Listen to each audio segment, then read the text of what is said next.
Hi, Devon. Obviously, we're on the verge of the World Championship now. It's been a breakthrough year for you in more ways than one.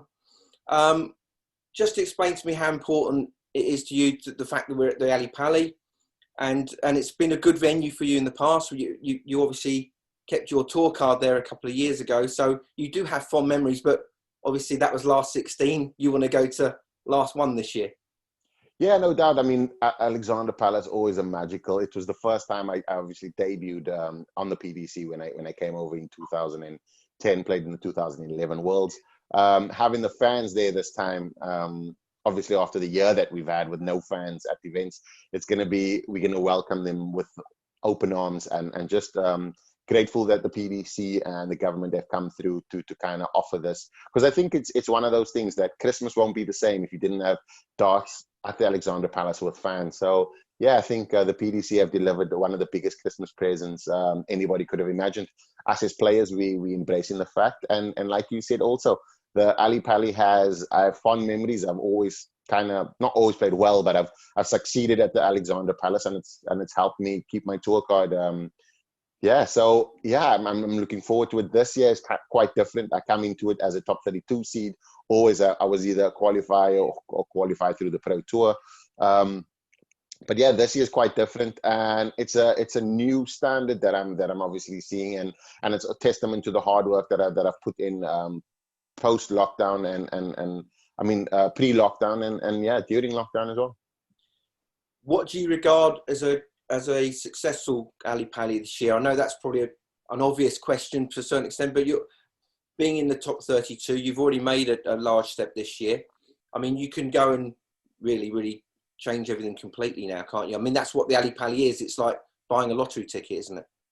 No doubt. I mean, you got 96 of quality displayed there, and the World Champs is exactly that. It's an opportunity to kind of change your life and change your stars in a sense, and add a star to your shirt. So yeah, I'm hoping for. I always look every tournament I enter. I always look at quarterfinals as the first point, the first checkpoint, as in to say, well done, you've made it here. And then once I get to the quarterfinals, I'm focused on winning. Then so kind of keeping it bite size, kind of.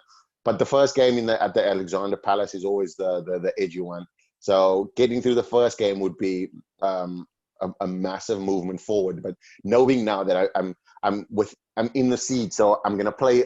I'm still gonna probably play a top quality player, but I won't be playing the likes of MVG, Gillen Price, or Peter Wright. So that kind of keeps it away from kind of the scary. But because if you one of these qualifying players now to be drawn against one of them in the next round, it's a daunting task. And sometimes obviously you can the Alexander Palace have thrown upsets in the past, but yeah, 10-1, it's probably not going to be the case. You've spoken recently about injury problems with wrists and whatever. I mean, are you going into the Ali Pali completely stress-free in that way? Yeah, I obviously the wrist has been an issue. I had some physio on it for a week and a half. It's now completely it's healed completely, and the time off as well now. So back to practice yesterday, first few sessions, and it feels like nothing's wrong in the rest. The rhythm's back. So yeah, I think I'm gonna be I'll be the best. You'll see the best form of Devon Petersen, I think, at the Alexander Palace, and we're having it with crowds. I'm definitely wanting to perform. Just the opportunity to perform at the level and being in the top 32, it definitely gives me a boost, and I just feel like it's gonna be it has the opportunity now of being probably the 2020 that I expected. Oh, absolutely, and you had a very good Grand Slam group stage. But it didn't go so well after that, and also it didn't go so well for you in the Players' Championship. Was that down to fatigue and the injury issues?